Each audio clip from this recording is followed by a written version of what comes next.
ഈ മാസം 13-ാം തീയതി കാനഡയിൽ ഇമിഗ്രൻസിനെതിരെ പ്രകടനം നടക്കുകയാണ്. അതായത് പ്രതിഷേധം നടക്കുന്നു. അതേ കഴിഞ്ഞ് അന്ന് വൈകുന്നേരം ആ ഇമിഗ്രൻസിനെ പ്രൊട്ടക്റ്റ് ചെയ്തുകൊണ്ട് അവിടെയുള്ള ഇമിഗ്രൻസ് നടത്തുന്ന റാലി, 2 റാലി അവിടെ നടക്കാൻ പോവുകയാണ്. അതിൻ്റെ അത് ക്ലാഷ് ഉണ്ടാകാനുള്ള സാധ്യത കൂടുതലാണ്.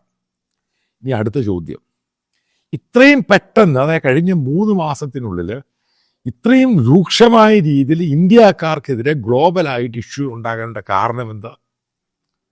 ഞാൻ നേരത്തെ പറഞ്ഞൊരു പോയിന്റിലോട്ട് പോവാണ്. ഈ ട്രംപ് മോഡി ഇഷ്യൂ ആണിത് ഇത്രമാത്രം കത്താനുണ്ടായ കാരണം. ഈ ലോകത്തിൽ ട്രംപ് കഴിഞ്ഞ ഏറ്റവും വലിയ റൈറ്റ് വിങ് പൊളിറ്റിക്സിൻ്റെ ആളാരാ? മോദിയ.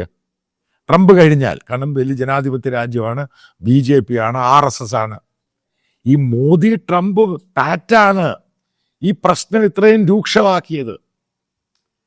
ഇതൊക്കെ കൃത്യമായിട്ടും ഈ മോദി ട്രംപ് ഇഷ്യൂ ഉണ്ടായിരുന്നില്ല എങ്കിൽ, അത് ആ ഇഷ്യൂ ഇതേപോലുള്ള രീതിയിലാകുമായിരുന്നില്ല എങ്കിൽ ഈ പ്രശ്നവും ഈ റാലിയൊക്കെ ഒതുക്കിയേനെ. എങ്ങനെ ഒതുക്കും? അതാണ് ഈ അമേരിക്കൻ പ്രസിഡന്റിന്റെ പവർ എന്ന് പറയുന്നത്. അതുകൊണ്ടാണ് ഇവരെ ലോക പോലീസ് എന്ന് പറയുന്നത്.